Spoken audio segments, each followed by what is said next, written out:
Hello friends, welcome back to the class of cockroach. तो last video में हमने abdomen को कवर किया था बेटा। एब्डोमिन में 10 segment, anal cerci, anal style, anal opening, spiracles and the genital pouches, male and female genital pouches, ये सब हमने उसको कवर अप किया है बेटा। ठीक है, अब बेटा हेड हो गया, थोरैक्स हो गया, एब्डोमिन हो गया, बाहर बाहर से कवर किया। बताइए हेड में कितने सेगमेंट थे? 6। हेड में कौन कौन से पार्ट्स थे? एंटीना, 4 आंखें, माउथ पार्ट्स। ठीक है, फिर चेस्ट, चेस्ट में कितने सेगमेंट थे बेटा? 3। सामने से क्या निकल रहे थे? Legs, 3 pairs. पीछे से क्या निकल रहे थे? Wings, 2 pairs. और साइड से 2 ओपनिंग स्पायरेकल्स, 2 पेयर्स ऑफ स्पायरेकल्स। एब्डोमिन अभी अभी अपन ने बात की उसके बारे में। अब बेटा अब हमको कॉकरोच के अंदर उतरना है। ठीक है, अब अंदर उसका एक एक सिस्टम पढ़ना है, मतलब like digestive system, respiratory system, excretory system, nervous system, reproductive system, ये सब कुछ हमको पढ़ना है। ठीक है, लेकिन अंदर जाने से पहले इंटरनल जो कॉकरोच की बॉडी के कंपार्टमेंट्स है उसके बारे में थोड़ी सी जानकारी लेना जरूरी है। मतलब सर कैसा होता है? अभी हेड, कॉकरोच का हेड हमने देखा इस तरह से। कॉकरोच के हेड को अगर छोड़ दिए तो चेस्ट और एब्डोमिन में इंटरनली पार्टीशंस है, और वो पार्टीशंस के पहले नॉलेज लो, फिर वो पार्टीशंस के हिसाब से कौन सा कंपार्टमेंट किस में प्रेजेंट है उसका नॉलेज लो। ठीक है, तो पहले मैं आपको आज एकदम से कोई सिस्टम नहीं पढ़ा रहा हूं, पहले हम लोग स्टार्ट करेंगे with the internal compartments of cockroach body. चलिए यहां पे अगर हम इमेजिन करते हैं तो ये मैं कॉकरोच की बॉडी बना रहा हूं और हम लोग सिर्फ एब्डोमिन और थोरैक्स की बात कर रहे हैं। तो for example this is the dorsal surface of cockroach, मतलब ये क्या हो गया? टर्गा। अब नीचे वाला क्या हिस्सा हो जाएगा? Ventral surface, that is a sterna. और यहां पर उसका वो ऐसा ट्राइंगुलर हेड आएगा बेटा। ठीक है, तो अभी हम लोग इन कंपार्टमेंट्स के बारे में बात कर रहे हैं। अब जनरली कॉकरोच की ये जो पूरी बॉडी कैविटी है, कॉकरोच की जो पूरी बॉडी कैविटी, इसे हम लोग बोलते हैं सीलम, और इस पूरी बॉडी कैविटी के अंदर भरा हुआ है इसका blood, because cockroach is having a open circulatory system. मतलब हमारी बॉडी में जैसे ब्लड को ट्रैवल करने के लिए सेपरेट पाइपलाइंस है, मतलब ब्लड वेसल्स है, we have a closed circulatory system. हमारे बॉडी में ब्लड ऐसा खुला पड़ा हुआ नहीं है। हमारे बॉडी के सेल्स ब्लड के डायरेक्ट संपर्क में कभी नहीं आते। हमारे बॉडी के सेल्स ब्लड में कभी ऐसे डूबे हुए नहीं रहते। ब्लड एक अलग पाइपलाइन से जाता है और उस पाइपलाइन की मदद से फिर एक्सचेंज ऑफ मटेरियल होता है विद द सेल्स। अब सर कॉकरोच की बॉडी का उल्टा है, कॉकरोच की बॉडी में ब्लड वेसल्स नहीं है, तो ब्लड ऐसा खुला पड़ा हुआ है। तो कॉकरोच का एक एक सिस्टम, एक एक सेल, एक एक टिश्यू, एक एक ऑर्गन ब्लड में डूबा हुआ है। It is in direct contact with the blood, मतलब they have a open circulatory system. और ये पूरा समझ लो, ये एक सिंगल कंपार्टमेंट इमेजिन करो। ठीक है, अंदर से। अब बाहर का वो छोड़ दो बेटा कि चेस्ट में 3 सेगमेंट थे, एब्डोमिन में 10 थे, तो अंदर भी वैसे पार्टीशन होंगे क्या? 3 और 10 13? ऐसा नहीं होता है। अंदर के पार्टीशन अलग है। मैंने इसके पहले जितने भी सेगमेंट्स पढ़ाए, they all are external segments. वो सब कैसे कैसे? External segments.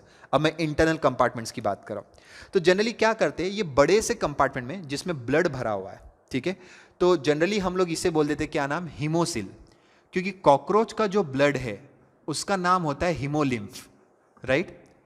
कॉकरोच का जो ब्लड है उसका नाम होता है हीमोलिम्फ। अब इसमें पूरा हीमोलिम्फ भरा हुआ है, तो इस कैविटी का नाम क्या कर दिया? हीमोसिल्फ। तो that is nothing but the body cavity of cockroach. Coel means cavity, haemo means blood, blood उसमें भरा हुआ। कॉकरोच के ब्लड का कंपोजिशन, उसका सर्कुलेटरी सिस्टम, वो आगे पढ़ेंगे, पहले ओवरऑल देख रहे हैं। अब सर ये पूरे एक सिंगल बॉडी कैविटी को 3 कंपार्टमेंट में डिवाइड किया गया with the help of 2 diaphragms. मैं जो अभी पढ़ा रहा हूं इस पे बहुत ध्यान देंगे बेटा आप, क्योंकि आगे सारे सिस्टम्स इसी के भरोसे पे समझेंगे। ठीक है, तो चलिए 2 डायफ्राम बना लेते हैं ऐसे। With the help of 2 diaphragms we got the 3 compartments, 1 2 3, ऐसे 3 कंपार्टमेंट। लेकिन this diaphragms are porous in nature, मतलब परफोरेटेड डायफ्राम्स है, मतलब उसमें छेद है, छोटे छोटे छेद, लाइक 0.1 माइक्रोन के, जैसे हमारे ब्लड कैपिलरीज में होता था 0.1 माइक्रोन के छोटे छोटे छेद, ऐसे छेद है। अब ये छेद क्यों है? क्योंकि एक कंपार्टमेंट से दूसरे, दूसरे से तीसरे, इनका आपस में एक्सचेंज ऑफ मटेरियल, या इनका जो ब्लड है एक कंपार्टमेंट से दूसरे कंपार्टमेंट में जाना चाहिए, इसके लिए वहां पे परफोरेशंस, मतलब छोटे छोटे छेद रखे गए। अब देख बेटा, पहले डायफ्राम का नामकरण करेंगे। अब ये डायफ्राम ऊपर की तरफ दिख रहा है, तो this diaphragm is going to be known as dorsal diaphragm.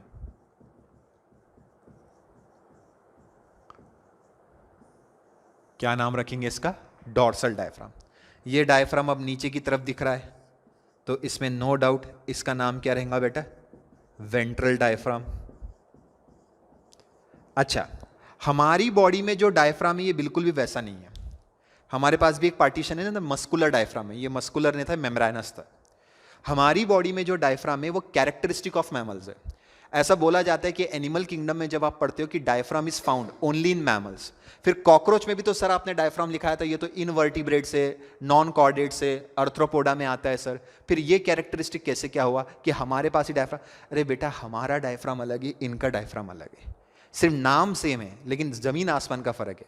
हमारे डायफ्राम में से छेद छेद नहीं होते. हमारा डायफ्राम पूरा मसल का बना हुआ है, ये मसल का नहीं बना हुआ है. ओके. अब सर कंपार्टमेंट्स के नामकरण करेंगे. अब देखिए 3 कंपार्टमेंट बन चुके. अब ये कंपार्टमेंट ऊपर की तरफ है, तो कंपार्टमेंट का नाम हो जाएगा dorsal sinus. Sinus means empty space. अब इसमें ब्लड भर दो, हीमोसिल हो जाएगा ये भी. अब सर ये जो बीच वाला कंपार्टमेंट है, तो इसका नाम क्या रखेंगे हम लोग?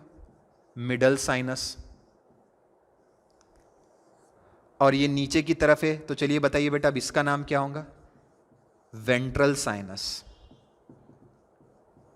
क्या होगा नाम? Ventral sinus. तो बेटा with the help of 2 diaphragms we got the 3 compartments, dorsal sinus, middle sinus, ventral sinus. चलिए डायग्राम देख के बताइए कि सबसे लार्जेस्ट मतलब सबसे बड़ा कंपार्टमेंट कौन सा लग रहा है? डॉर्सल, मिडल क्या वेंट्रल? सिंपल सर, ये बीच वाला लग रहा है, काफी बड़ा कंपार्टमेंट है. और वो इसीलिए बड़ा है कि सबसे ज्यादा ऑर्गन्स, सबसे ज्यादा सिस्टम्स उसी में भरे पड़े. मतलब सर इसमें ढेर सारे ऑर्गन्स हैं मिडल साइनस में. So that's why it is also known as perivisceral sinus. क्योंकि बेटा viscera, viscera that means the organs. तो ढेर सारे ऑर्गन्स किसमें थे? तो इसी में थे. अच्छा बेटा एक सवाल पूछो, वेयर इज योर हार्ट? तुम्हारा दिल किधर है? सर इधर है. अच्छा सामने से क्या पीछे से? सर सामने से. तो ह्यूमन बींग्स का जो हार्ट है, ह्यूमन बींग्स का जो हार्ट है वो वेंट्रली प्रेजेंट है. सामने बोले तो ventrally. Where is your nervous system? Where is your brain? Sir वो तो ऊपर है, लेकिन सर ऊपर से वो पीछे की तरफ जा रहा है. Spinal cord, spinal cord it is an extension of brain. तो आपकी ये जो रीढ़ की हड्डी है इसके अंदर स्पाइनल कॉर्ड है. तो what is the position of spinal cord? पीछे की तरफ, dorsal. What is the position of heart? सामने की तरफ, वेंट्रल. अब हमारी बॉडी में दिल सामने है और नर्वस सिस्टम पीछे. कॉकरोच की बॉडी में पूरा उल्टा. पूरा क्या रहेगा? उल्टा. उनका जो दिल है वो इधर रहेगा सर, डॉर्सल साइनस में, ऊपर की तरफ. और कॉकरोच का जो हार्ट होता है ना बेटा, दैट इज 13 चेंबर हार्ट. ये जो मैं बना रहा हूं ये हार्ट के चेंबर्स है उसके. अब मैंने गिने नहीं, ऐसी बना दी. So this is heart. Sir how many chambers are present in the human heart? Only 4. And how many chambers are present in the cockroach heart? 13. So cockroach तो बड़ा दिल वाला निकला. कुछ नहीं भे, उसके 13 चेंबर हमारे एक चेंबर के भी बराबर नहीं थे, बस गिनती में 13 थे. तो इसका मतलब अब डॉर्सल साइनस में हार्ट प्रेजेंट है, तो that's why dorsal sinus is also known as pericardial sinus. क्या कहते हैं उसे? Pericardial sinus. ठीक है. अब जिस तरह से इनका हार्ट डॉर्सल है, हमारा डॉर्सल क्या था? Spinal cord. अब इनके पास भी स्पाइनल कॉर्ड है, लेकिन इनकी स्पाइनल कॉर्ड को बोला जाता है नर्व कॉर्ड. तो इसको भी यहां पे they have actually double nerve cord, dual है, तो इसे 2 बनाए. और ऐसे गैंग्लियॉन्स होते हैं बेटा, ये सब मैं पढ़ाऊंगा बाद में, अभी तो मैं सिर्फ कंपार्टमेंट्स पढ़ा रहा हूं, एक एक सिस्टम देखेंगे. So this is what? Nerve cord. मतलब कॉकरोच का जो सिस्टम है हमारे से बिल्कुल अपोजिट है. खुद का हार्ट हमारा सामने है, इनका हार्ट पीछे. हमारी स्पाइनल कॉर्ड पीछे थी तो इनकी नर्व कॉर्ड आगे थी, वेंट्रली प्रेजेंट. अब now nervous system ventral sinus में है करके ventral sinus is also known as perineural sinus. क्या नाम दे दिए? Perineural sinus. तो देखो बेटा, दिस इज डॉर्सल साइनस और pericardial sinus. This middle sinus is perivisceral, they have lots of organs. And this ventral sinus is that is what, perineural, because इसमें nervous system है। अब सर कार्डियोवैस्कुलर सिस्टम इधर हो गया, nervous system इधर हो गया, बाकी के सिस्टम कहां है? वो बीच में है। मतलब alimentary canal, digestive system here, excretory system here, reproductive system here. मतलब मिडल साइनस में बाकी के सारे सिस्टम्स प्रेजेंट है, सिर्फ डॉर्सल साइनस और ventral sinus is fix for this heart and the nerve cord. Clear है? तो कंपार्टमेंट समझ में आ गए बेटा। अब देखो बेटा, ये पूरा ब्लड से भरा हुआ है जो मैं बता रहा था आपको, कंप्लीट फुलफिल ऑफ ब्लड, सब कुछ ब्लड में डूबा हुआ है। ब्लड का नाम क्या था? हीमोलिम्फ। क्या नाम था? हीमोलिम्फ, इसलिए कैविटी का नाम हीमोसिल। अब बेटा इनका जो यहां पे हेड आता है, तो ये हेड भी कनेक्टेड है, तो इनमें भी पूरा ब्लड भरा रहेगा, इनके एंटीनेस को भी ब्लड सप्लाई रहेगा, इनके यहां से नीचे से पैर आते हैं, इनको भी ब्लड सप्लाई रहेगा, ऊपर से पंख जाते हैं, इनको भी ब्लड सप्लाई चलेगा ओवरऑल। तो मैंने अभी आपको क्या पढ़ाया? The internal compartments of the cockroach body, dorsal, middle, ventral. अब चलिए कहानी को और थोड़ा आगे बढ़ाते। आज के लेक्चर में मुझे आपको पढ़ाना है एलिमेंट्री कैनाल ऑफ कॉकरोच। कोई मुझे बताएगा बच्चा कि alimentary canal is present in which sinus? Sir middle sinus, perivisceral sinus, क्योंकि ये दो सिस्टम छोड़ दे तो बाकी सब किस में थे? Into the middle sinus. तो आज अपना सबसे पहला काम है एलिमेंट्री कैनाल। एलिमेंट्री कैनाल की एक चीज हम लोग पहले पढ़ चुके, माउथ पार्ट्स याद है, labrum, labium, mandible, maxilla, hypopharynx, वो पढ़ चुके। अब उसके आगे कंटिन्यू करना है। एंड कॉकरोच का जो डाइजेस्टिव सिस्टम है, एनिमल किंगडम के हिसाब से इसको बोला जाता है कि दे have a complete digestive system. Complete digestive system का मतलब क्या होता है? जिसके पास दो सेपरेट ओपनिंग है, एक माउथ और एक एनस। तो इनके पास माउथ भी है, इनके पास एनल ओपनिंग भी है। अब जैसे हमने हमारा एलिमेंट्री कैनाल पढ़ते बेटा, हमारा डाइजेस्टिव सिस्टम हम लोग पढ़ते कि we have mouth, pharynx, oesophagus, stomach, small intestine, large intestine, rectum, anal opening, same वैसा ही है, बस उसको थोड़ा सा हमको अच्छे से पढ़ना है बेटा। ठीक है, तो क्लियर है? तो हम लोग अब मिडल साइनस के अंदर क्या प्रेजेंट है? एलिमेंट्री कैनाल, उसको पढ़ने जा रहे हैं बेटा। ओके, सो एलिमेंट्री कैनाल बेटा। अब कॉकरोच का जो एलिमेंट्री कैनाल है वो हार्डली 6 से 7 सेंटीमीटर का है, और हमारा खुद का जो एलिमेंट्री कैनाल था वो कहां से कहां, कितने मीटर का था? 8 से 10 मीटर का।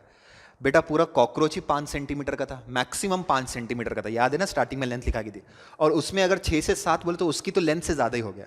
मतलब यहाँ पे एलिमेंट्री कैनाल कॉइल्ड रहेगा, और माउथ से लेकर एनस तक है, पाइपलाइंस है with uneven diameters, with uneven thickness. अब सर इनका जो एलिमेंट्री कैनाल है, इसको 3 हिस्सों में डिवाइड करके पढ़ा जाता है।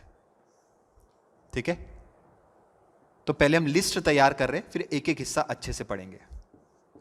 Foregut, midgut and hindgut.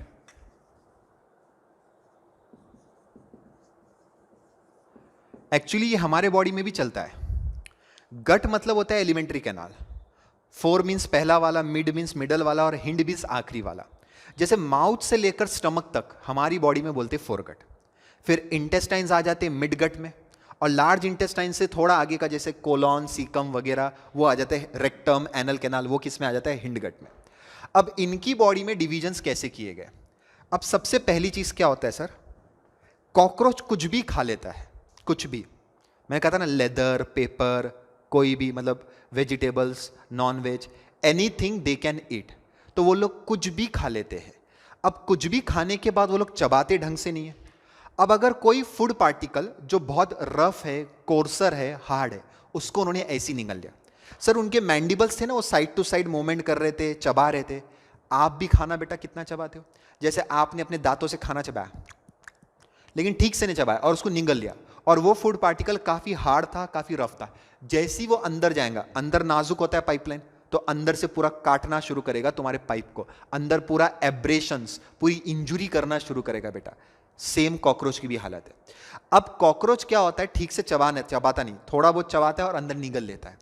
अब अंदर जाके जख्म होने के पूरे चांसेस थे because of that coarser food particles. Now what we are going to do? बेटा अंदर कुछ एक ऐसा लेयर लगाइए जिससे इंजुरी ना हो और फूड पार्टिकल भी आगे बढ़ जाए। तो इसीलिए हमने क्या किया कि ये जो फोरगट और hindgut, they are basically internally lined by cuticle, cuticular lining बोलते हैं सर। क्यूटिकल, अरे बेटा नथिंग बट काइटिन ही है।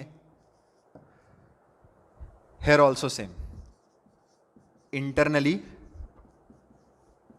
लाइंड बाय क्यूटिकल, ओके, और काइटिन।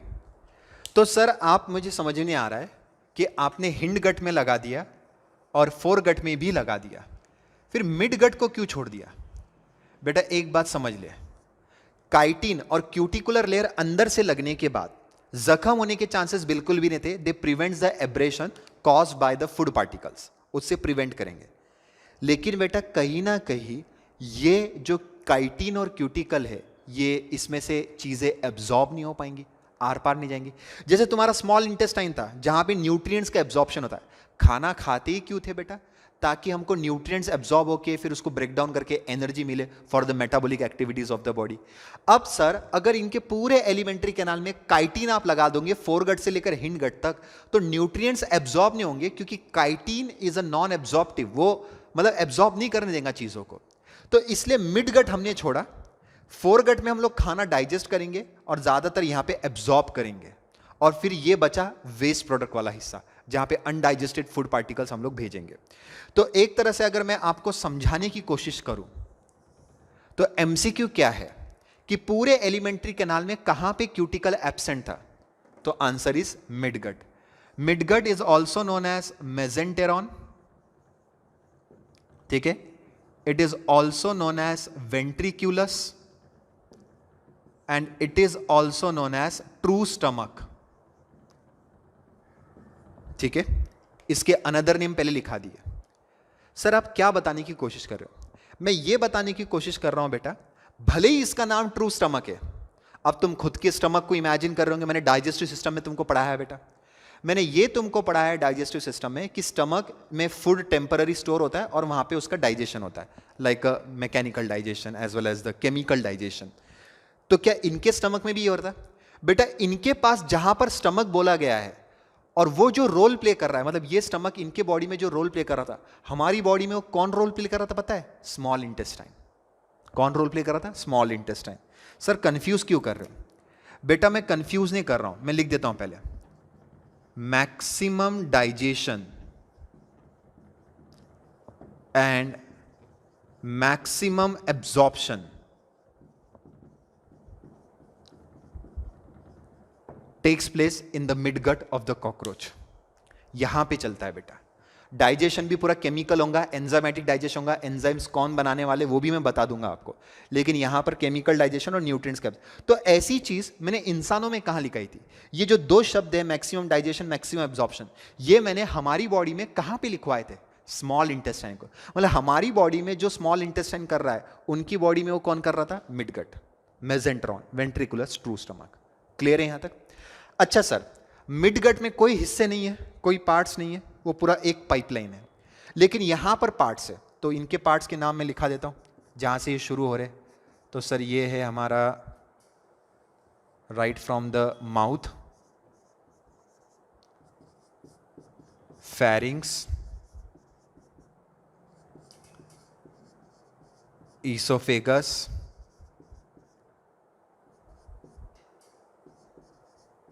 क्रॉप,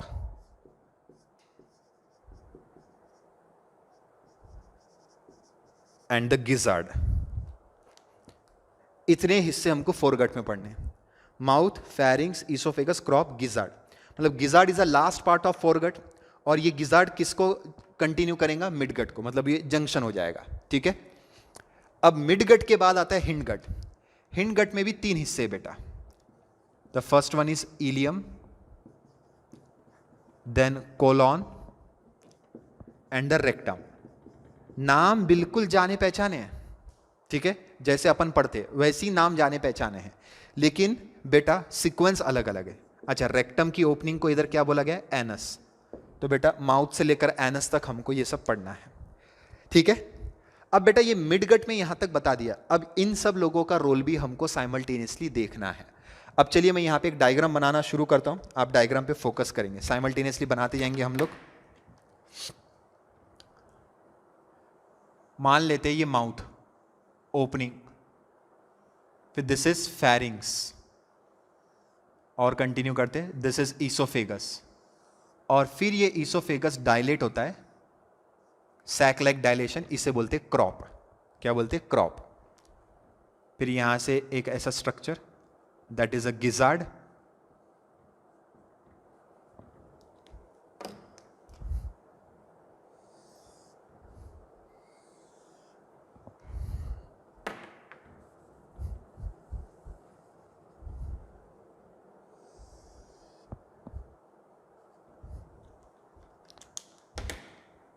तो ये जो ब्लू कलर का पाइप बना है that is a mid gut which continues into hind gut.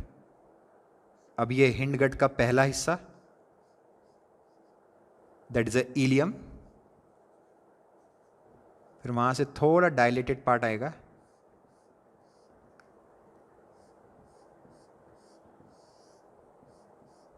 That's colon,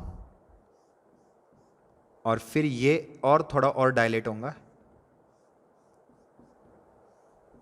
और ये जो डायलेटेड पार्ट रहेगा पहचानो क्या रहेगा? रेक्टम, और ये फाइनली रेक्टम की opening that is anus. Okay, चलिए फिर से एक बार मैं अब लेबलिंग करते चलता हूं। So this is going to be what? Mouth,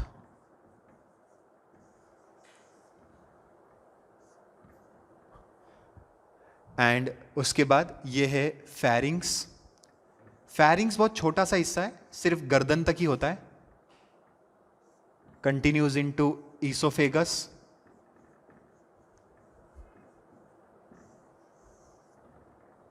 esophagus continues into the sac-like dilation, that's crop, and crop continues into gizzard. ठीक है? अब सर ये हो गया तुम्हारा मिडगट, मेजेंटेरॉन, वेंट्रिकुलस। अब जनरली क्या पाया गया है सर? ये गिजार्ड और मिडगट के जंक्शन पे there are some thick tubules.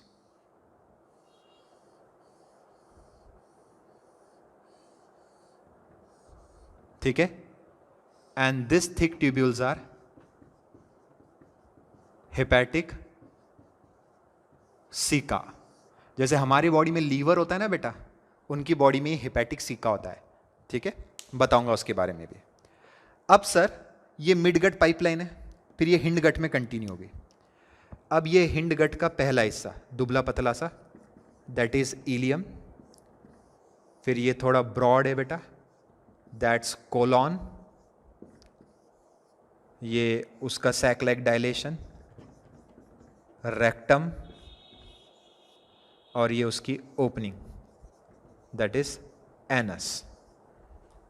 ठीक है?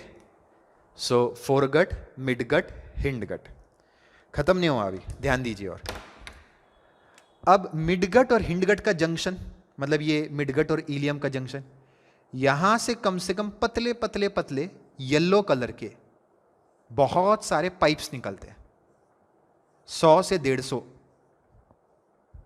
थोड़े बना लेते अभी यहां पे बस।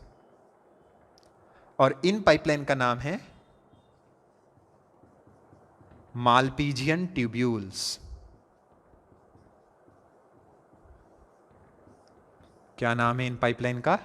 Malpighian tubules. अब बना है पूरा डायग्राम एलिमेंट्री कैनाल का, माउथ से लेकर एनस तक। ठीक है, तो अभी सिर्फ मैंने आपको लेबलिंग्स बताई है बेटा, अब धीरे धीरे पूरा सिस्टम भी बताऊंगा। बस अब ध्यान दीजिए, हम लोग माउथ से शुरुआत करेंगे।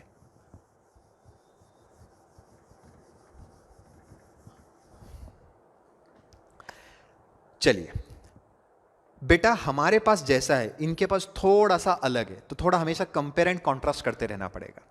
तो आप लोग ध्यान देंगे बेटा, हमारे पास जैसा माउथ हम लोग बोलते हैं लिप्स से बाउंडेड माउथ है, इनका माउथ अलग है। एक्चुअली माउथ के पहले ओरल कैविटी थी इनकी, इसको बोलते प्री ओरल कैविटी। सर कैसे? हमारे ये माउथ है, मुंह, फिर अंदर जाने के बाद ओरल कैविटी जिसमें हम खाना चबाते हैं, इनका अलग है। इनके पहले ओरल कैविटी है, बाद में माउथ है। मतलब sir oral cavity it is a small space which is bounded by the mouth parts. Mouth parts याद आ रहे? Upper lip, mandible, lower lip, maxilla. तो ये सारे पार्ट्स जब मिलते हैं तो इनके बीच में एक छोटी सी स्पेस बनती है which is called as a pre oral cavity और प्री ओरल चेंबर। तो ये लोग जब खाना चबाते हैं और जब उसको अंदर डालते हैं तो प्री ओरल चेंबर में डालते हैं, और वो प्री ओरल चेंबर का जो बेस होता है उसमें जो छेद होता है जो कंटिन्यू होता है फेरिंग्स में, मतलब यहां पे माउथ पार्ट्स इमेजिन करो और वो कंटिन्यू करो इसमें, तो फेरिंग्स की एक तरह से ओपनिंग या प्री ओरल चेंबर की opening into the pharynx, that is called as a mouth. क्या बोलते हैं? माउथ। मतलब ऐसा समझ लो अपनी भाषा में पहले ओरल कैविटी है, उसके बाद माउथ है, और वो कंटिन्यू हुआ है। ठीक है, तो बेटा यहां पे एक बात तो क्लियर हो गई कि mouth is nothing but the opening of pharynx into the pre oral chamber. अब ये सब हेड रीजन में ही है, अभी तक हम चेस्ट वगैरह में नहीं आए। Mouth, pre oral chamber, mouth parts, pharynx, that is present in the head. अब देखो फेरिंग्स एक नैरो पाइप है which again continue into the again narrow pipe which is called as a oesophagus. अब oesophagus जो है head से गर्दन में आया, नेक, और नेक से थोड़ा चेस्ट में आया, और जैसी चेस्ट में आया तो वो ऐसा डायलेट हो गया। क्या हो गया बेटा? डायलेट हो गया। तो ये जो डायलेशन जैसे हमारा था ना, फेरिंग्स, ईसोफेगस, फिर डायलेट हो गया, तो क्या बन गया था? स्टमक। तो इनके पास क्या बन गया बेटा? क्रॉप। इनके पास क्या बन गया? क्रॉप। अब माउथ, फेरिंग्स, ईसोफेगस ये लोग डाइजेशन में मदद नहीं करते, ये लोग जस्ट ट्रांसपोर्टिंग द फूड, खाने को आगे बढ़ाने में मदद करते हैं। अब जैसे मैंडिबल्स ने खाना चबाया, जैसे हम लोग खाना चबाते हैं, फिर चबाने के बाद स्टमक में जाता है, वहाँ पे 4-5 घंटे स्टोर होता है, फिर वहाँ पर भी उसका मैकेनिकल और केमिकल डाइजेशन, चर्निंग मूवमेंट और एंजाइमेटिक डाइजेशन दोनों चलता है, तो सेम यहाँ पर भी चलेगा। सो क्रॉप, इसके बारे में जानकारी लेंगे। तो सबसे पहले क्रॉप क्या है sir? This is the largest part of foregut, ये फोरगट का सबसे बड़ा हिस्सा है। फिर दूसरा पॉइंट इसमें क्या है सर?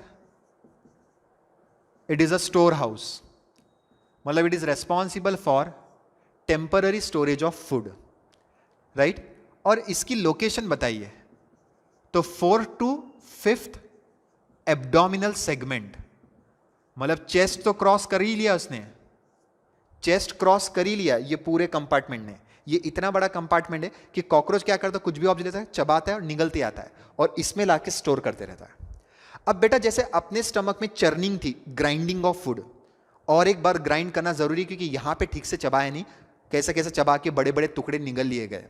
तो अब सर क्या इनके क्रॉप में ग्राइंडिंग ऑफ फूड पॉसिबल है? नहीं, इनके पास नीचे मिक्सर ग्राइंडर रखा गया, दैट इज अ गिजर्ड, ये करेगा ग्राइंडिंग। ठीक है, तो ये जो गिजर्ड है बेटा, इसका एक और नाम रखा गया है which is called as what?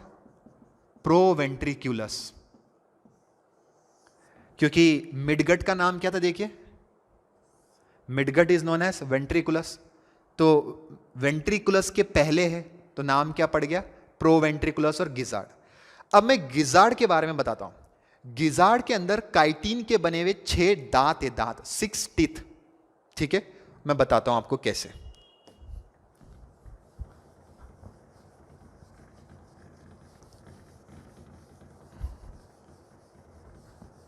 ध्यान देंगे, तो मैं आपको पढ़ाने जा रहा हूं गिजर्ड का क्रॉस सेक्शन।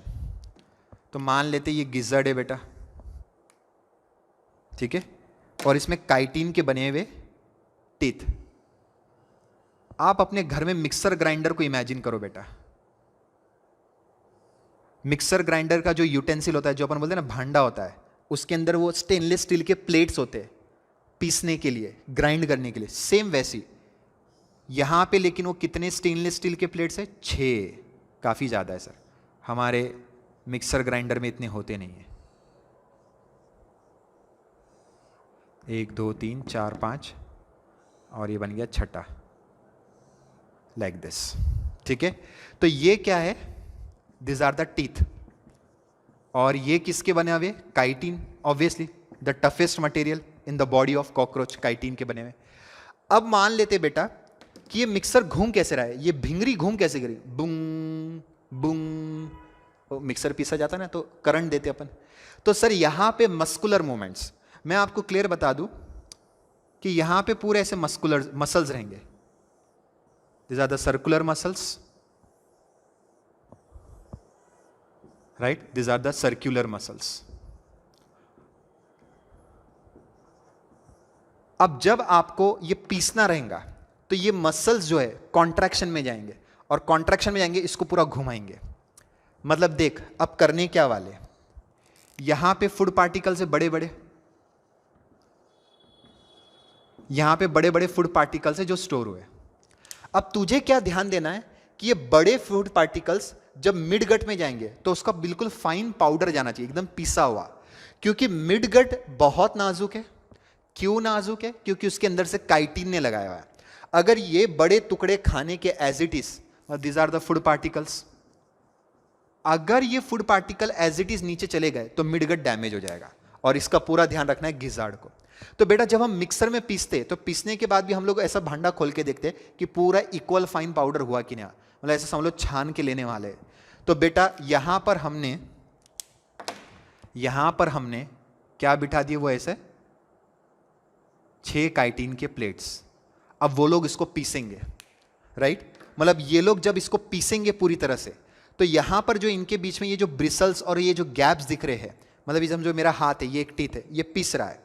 अब ये जो मेरे उंगलियों के बीच में गैप है, ब्रिसल्स के बीच में जो गैप है, तो ये गैप में से ये गैप उतना ही है जितना वो फूड पार्टिकल पीस के निकल सके। अगर फूड पार्टिकल इस गैप से बढ़ रहेंगे, जैसे छन्नी से हम लोग छानते हैं, अगर उससे बारीक रहेगा तो ये छन के नीचे जाएगा, मतलब छन के नीचे आएगा, नीचे बोले तो इनटू द मिड गट, मतलब यहां पर पीसो और फिर छानो, और छानने के बाद नीचे डालो सिर्फ पाउडर पाउडर, मतलब फाइन पार्टिकल्स एकदम। और जो बड़े टुकड़े रहेंगे सर, उनको वापस पीसो, जब तक पीसो तब तक कि ये फाइन पाउडर में कन्वर्ट नहीं हो जाते बेटा। तो बेटा इनका काम सिर्फ ग्राइंडिंग नहीं था, ये लोग सीव भी कर रहे थे, छान भी रहे थे बेटा उसको। तो गिजर्ड कुछ समझ में आया? गिजर्ड का काम क्या है? Grinding of food. ये पंछियों में भी मिलता है बेटा gizzard, crop and gizzard, birds में। बर्ड्स की चोंच में कभी दांत देखे क्या आपने? देखो चिड़िया दाना चुगती है तो दाना उठा के सीधा अंदर डालती है, ऐसा उठाती अंदर, अंदर वो दाना जाता है क्रॉप में, और उसके पास भी गिजर्ड होता है, वो दाने को पीस के पूरा पाउडर कर देता है, ठीक है। तो कॉकरोच के पास तो 2 थे, 2 जगह च्यूइंग चालू थी, एक मैंडिबल था और एक अंदर गिजार्ड था। हमारे पास भी 2 जगह चलती ना, एक दांत होते हैं और एक अंदर चर्निंग होती है। तो यहां पे गिजर्ड में हो रही थी सर इनकी, समझ में आ गई बात? तो क्रॉप गिजर्ड। अब आ जाती है बात मिडगट में। मिडगट का फंक्शन मैंने पहले ही लिखा दिया था कि it is responsible for the maximum digestion and maximum absorption, clear है। लेकिन सर डाइजेशन केमिकल है, अब उसमें मदद कौन कर रहा है? हिपैटिक सिका। तो पहले मैं बता दूं, ये जो हिपैटिक सिका है, this are 6 to 8 in number, quite thick blind tubules, ठीक है। तो ये 6 से 8 है। लोकेशन तो देखो आपके सामने, लोकेशन में गड़बड़ नहीं करना। Eight the junction of foregut and midgut, foregut and midgut, उसके जंक्शन पे हिपैटिक सिका क्या है? प्रेजेंट है। अब बेटा ये लोग एक डाइजेस्टिव जूस बनाएंगे which contains the digestive enzymes. तो secretes digestive juice containing digestive enzymes, MCQ है, ध्यान देंगे। तो अब ये जो ऊपर से फाइन पाउडर पिस के आ रहा है, तो उसके ऊपर ये लोग जूस डालेंगे और एंजाइम डालेंगे। तो यहां पर in this midgut chemical digestion चलेगा एंजाइमेटिक, और उसको एकदम से पूरी तरह से सिंपल फॉर्म में कन्वर्ट करके, क्योंकि डाइजेशन का मतलब क्या होता है? Complex to simple. तो सिंपल फॉर्म में कन्वर्ट करके फिर उसको न्यूट्रिएंट्स को क्या करेंगे? एब्जॉर्ब। और आप भूलिए मत, एब्जॉर्ब करके डालेंगे किधर? बेटा ये जो पूरा सिस्टम है माउथ से लेकर एनस तक ब्लड में डूबा हुआ है। किस में डूबा हुआ है? ब्लड में। एलिमेंट्री कैनाल कौन से साइनस में? पेरीविसरल, पूरा ब्लड में डूबा हुआ है। तो इनको सिर्फ न्यूट्रिएंट्स एब्जॉर्ब करके आजू बाजू जो ब्लड है उसमें छोड़ देना है, और ब्लड उसको फिर बॉडी के जो दूसरे सेल्स है कॉकरोच के, उन तक न्यूट्रिएंट्स पहुंचा देगा, क्लियर। तो ये हो गया मिडगट का काम। अब सर जो चीजें डाइजेस्ट नहीं हो रही है, केमिकली डाइजेस्ट नहीं हो रही है, मतलब द अनडाइजेस्टेड फूड पार्टिकल्स, फिर उसको हम आगे भेज देते इनटू द हिंडगट। किस में कन्वर्ट करने के लिए? वेस्ट में कन्वर्ट करने के लिए, एक्सक्रीटरी प्रोडक्ट बेटा, ठीक है। तो चलिए अब आगे बढ़ते। The undigested food particle is pass on to the next thing, that is a hindgut. मतलब वो किस में आएंगे? Ileum, colon, rectum, right. अब देखिए बेटा, इलियम काफी पतला दिख रहा है, लेकिन इसमें काम की चीज होती है, ठीक है। अच्छा सबसे पहले दांत कितने थे? मैंने बताया था 6, 6 काइटिनस टीथ, और यहां पे इलियम में भी क्या रहेगा, 6 टाइनी लोब्स। यहां पे गड़बड़ होती है, इलियम में भी, गिजार्ड में भी 6 थे। गिजार्ड में जो 6 दांत थे वो अलग काम कर रहे थे, यहां पे दांत नहीं है, छोटे छोटे लोब्स है, which acts as a sphincter. जो किसका काम करते हैं बेटा, स्फिंक्टर का। मतलब यहां से जो अनडाइजेस्टेड फूड पार्टिकल नीचे जाएंगे वो वापस ऊपर नहीं जाएंगे इनटू द मिडगट, मतलब एक बार नीचे आ गए तो नीचे आ गए, समझ रहे हो? तो they act as a sphincter. अच्छा, कोलॉन का क्या रोल है? कुछ खास नहीं बेटा। Colon is a large part, दिख ही रहा है, that is the largest part of the hind gut, सबसे बड़ा पार्ट है हिंड गट का, और वो आगे अब वो वेस्ट प्रोडक्ट को लेकर आएगा इनटू द रेक्टम। और rectum is a sac like dilation of colon, जिसमें क्या बनने वाला है, वेस्ट, मतलब जिसमें क्या स्टोर होने वाला है, वेस्ट। तो यहां पे मैं लिख देता हूं, rectum is responsible for temporary storage of waste product. मतलब हमारी बॉडी में जैसे रेक्टम का काम है temporary storage of undigested waste, तो सेम यहां पर भी वही है, अनडाइजेस्टेड फूड पार्टिकल्स को वेस्ट कन्वर्ट कर। और ये anal opening, where the anal opening is present, 10th terga, भूल गए क्या, एब्डोमिन में पढ़ाया था, बिलो द 10th टर्गा, वहां से ये वेस्ट प्रोडक्ट क्या हो जाएगा सर, बाहर निकल जाएगा। क्लियर है? अब सर ये माउथ से लेकर एनस तक आपने पूरा सिखा दिया, ये बीच में हरे हरे पाइप आपने बताए नहीं। ये पाइप उनका एक्सक्रीटरी सिस्टम है बेटा, मतलब ये पाइप जैसे हमारी बॉडी में किडनी होते यूरिन बनाते हैं, राइट, इनकी बॉडी में हमारी किडनी से रिसेंबल खाता हुआ कौन सा स्ट्रक्चर है, माल्फिजियन ट्यूब्यूल्स। कौन है, माल्फिजियन ट्यूब्यूल्स। तो यहां पे लिख रहा हूं बेटा उसके बारे में। सो ये जो माल्फिजियन ट्यूब्यूल्स है 100 से 150 पतले पतले होते, थिन, ठीक है, थ्रेड लाइक, धागे की तरह होते,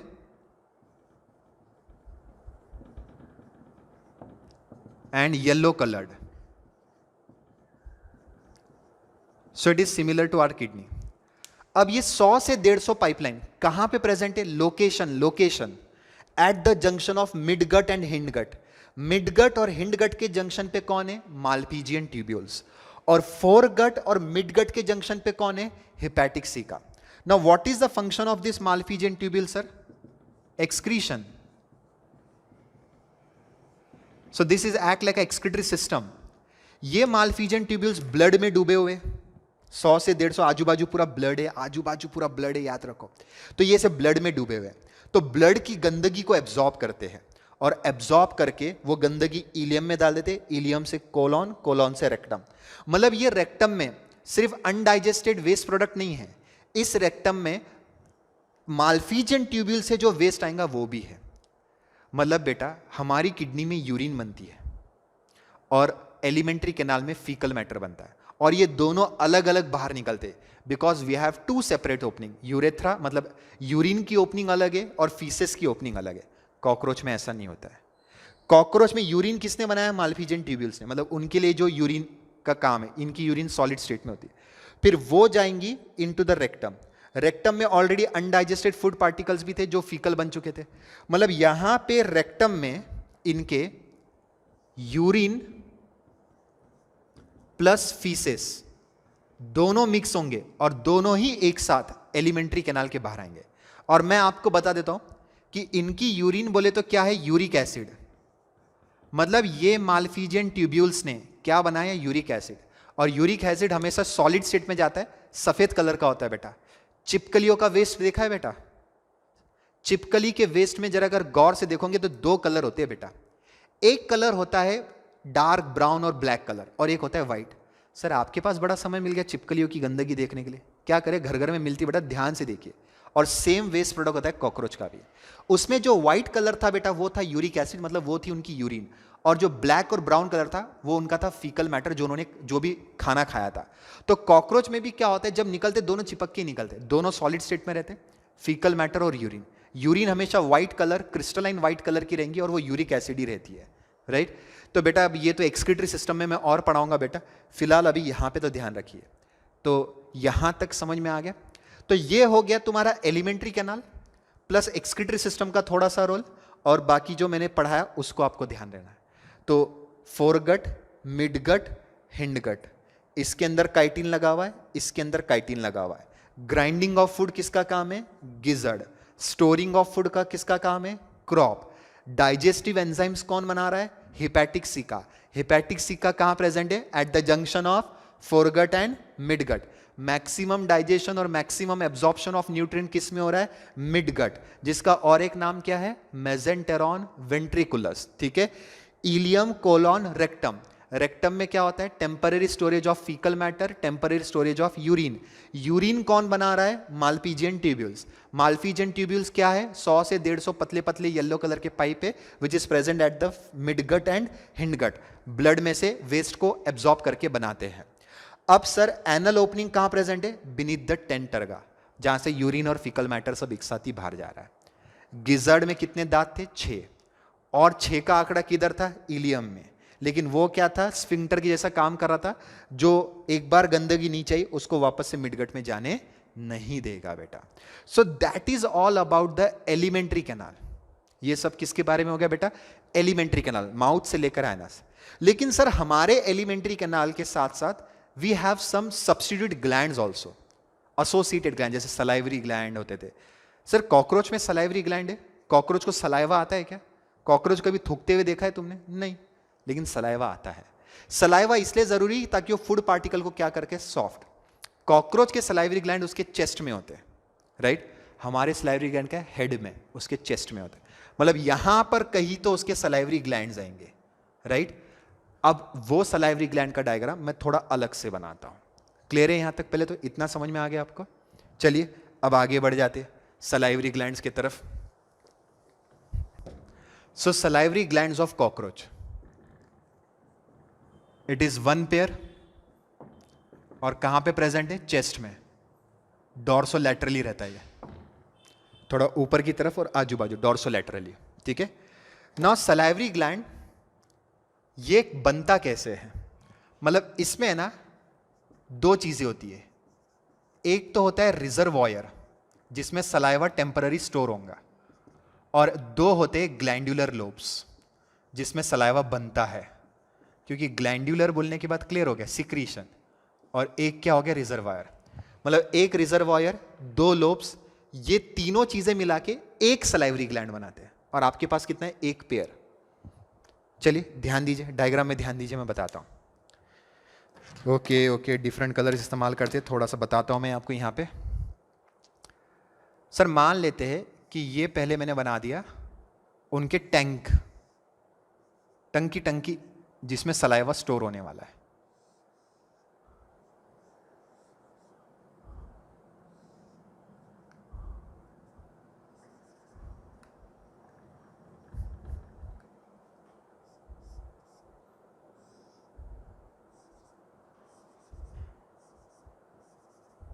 See, so this is called as a reservoir. मतलब they can store their saliva.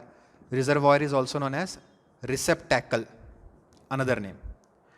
अब सर ये जो 2 रिजर्वायर हो गए, ये एक, अब क्या होता है? 2 ग्लैंडुलर लोब्स बनाने, इधर 2 इधर 2। So it's like a leaf like. ये उनके सिक्रेटरी सेल्स है सर। मैं बिल्कुल ऐसा पत्तों की तरह बना रहा हूं आपको समझाने के लिए।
अब क्या है बेटा? ध्यान दीजिए, यहां पे एक टंकी बना दी और 2 लोब्स बना दिए।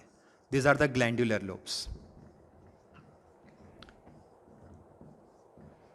Glandular lobes. अब क्या होता है बेटा, ये जो ग्लैंडुलर लोब्स है इनमें से जो डक्ट निकलती है वो इस टंकी में जाके खुलती है, और यहां से भी जो डक्ट ये निकल रही है देखो,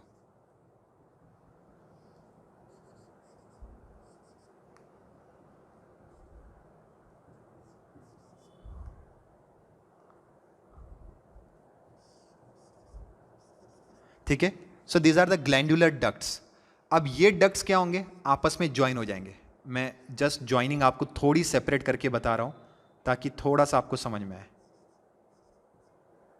सो इसे हम लोग कहते हैं कॉमन ग्लैंडुलर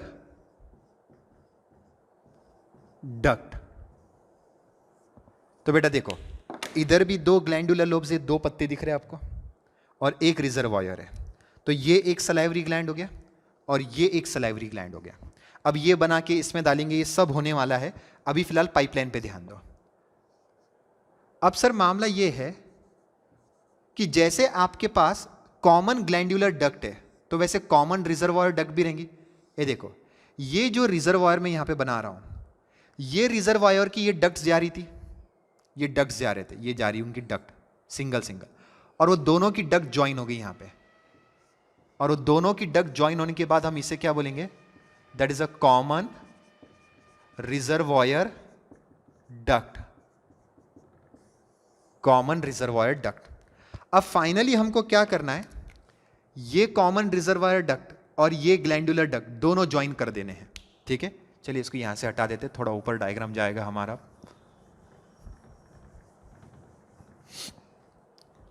अब देखिए, इसको यहां से एक काम करता है, इसको थोड़ा और एक्सटेंड कर देता हूं,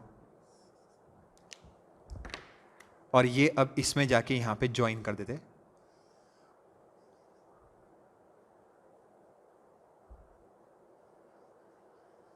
ठीक है, तो ये चुप डायग्राम ऐसा बनाया ना, तो ये ऐसी ऊपर से ज्वाइन होगी. Now the common glandular duct joins with the common reservoir duct. अब इसके आगे ये जो पाइपलाइन निकली बेटा, सो इसका नाम क्या हो गया बेटा, इफरेंट सलाइवरी डक्ट.